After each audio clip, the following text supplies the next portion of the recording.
Genetic engineering. This topic is raising a ton of questions within the scientific and social community.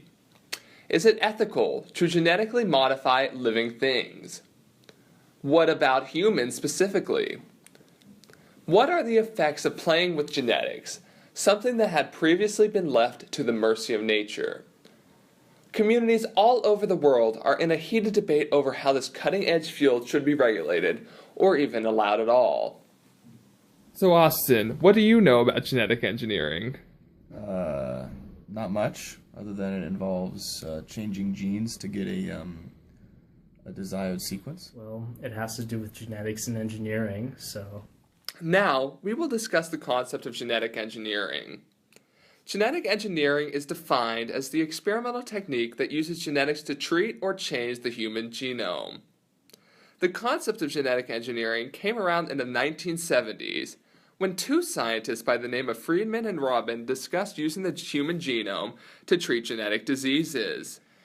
However, real developments didn't come until the 1990s, when the first approved gene therapy case took place at the National Institute of Health, which was attempting to cure a patient from a severe immune deficiency disease.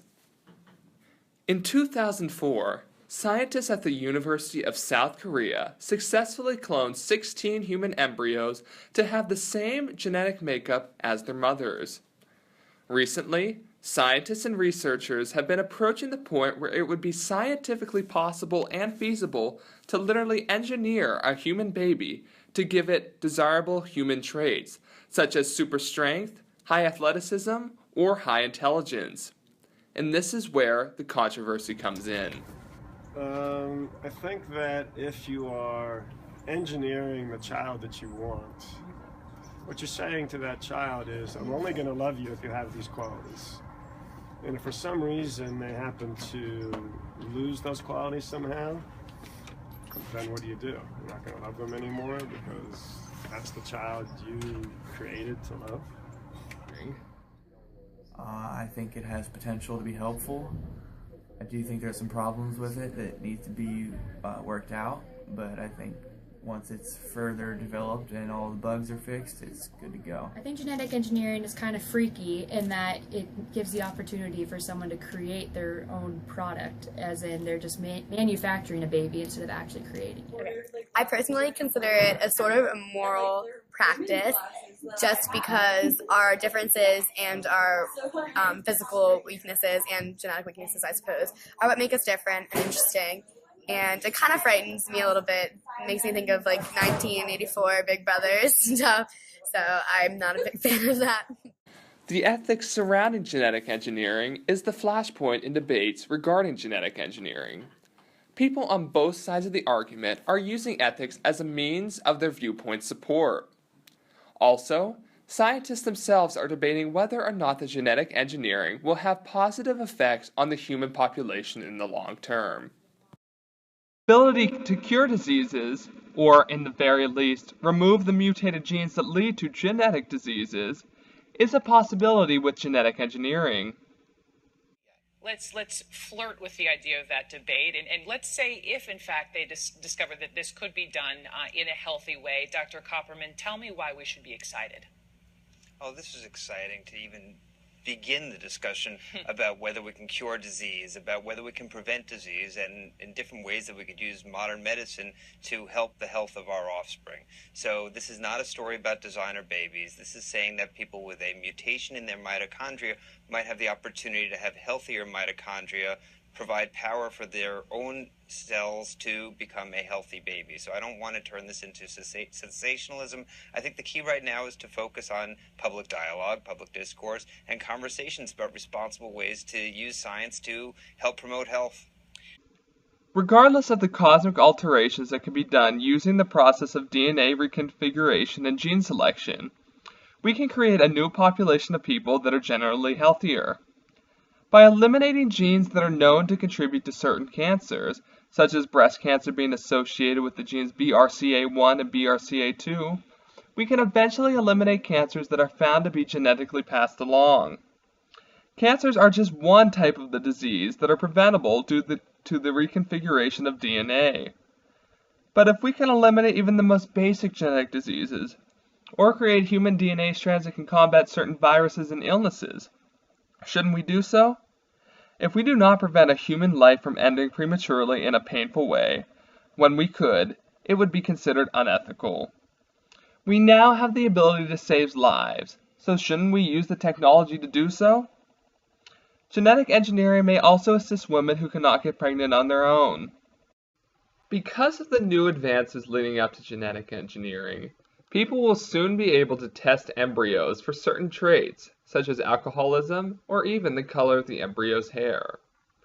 With this new knowledge, parents may choose to abort babies, which runs into many ethical issues that society will have to address. Because parents will be able to test embryos for certain traits, issues will arise with privacy. The new health information that is gained from this genetic testing about a predisposition for this disease must go on the child's health record. Health insurance companies will charge more for health care if they know a client is inclined to get a disease, even if the child never ends up getting the said disease. As the Willard preacher said, if you have the information about what traits your baby will have, will you only love your child with the traits that you want them to have? Scientists may be able to create a body, but can they actually create a soul? By implementing this, we are changing the entire human genome, and people will not have a choice in the matter. Also, will wealthier people have an unfair advantage because of this? Because genetic engineering costs a lot of money, wealthy people can choose to make designer babies. They can create children to be smarter, or taller, or stronger, and then they can have their child be better suited to the world. Will all men not be created equal anymore? In genetic engineering children by removing the genes that would eventually develop an unhealthy adult, we would be creating a new generation of healthier and stronger individuals. This next generation would not have as many instances of childhood cancers, as the genes that lead to these illnesses would be removed. In turn, the average lifespan would increase substantially. While not every parent's idea of the perfect child would include intelligence, generally speaking, the genes chosen for a child using this process would lead to more perfected talents. A generation where there was a lack of procrastination and an increase in logistic processing would lead to adults who could take leaps and bounds in the direction of the scientific discovery.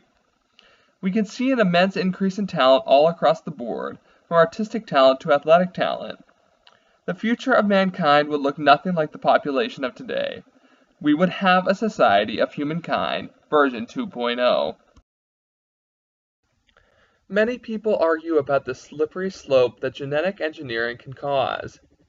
If we are okay in the present day with using just genetic therapy to treat genetic-linked diseases, who is to stop scientists from creating a superhuman race that can far outpower and outsmart the non-genetically modified humans? Also, sociologists argue that allowing large-scale genetic modification could lead to more bullying in schools, which could lead to the complete breakdown of our education system, both public and private. Children with parents that were able to afford the best genes could, theoretically, look down on children who are not genetically enhanced, and thus are not anywhere near perfect. From a scientific standpoint, altering the genetic pool may have major drawbacks. For example, there are several diseases seen in plants and animals that only affect the organism if certain genes are or are not present. As we would genetically engineer more and more children, the gene pool would greatly decrease as previously explained, thus opening up the possibility that a gene-attacking disease could wipe out the entire human population if every human had the specific gene that the disease was attacking. Finally, from a societal standpoint, there would be little variation among children that were genetically modified. While today that people consider trends in clothes as the trendy nature of today's society, now there will be trends in looks in the future. This has obvious drawbacks for individuality present in our society, and it would negatively affect the diversity in society.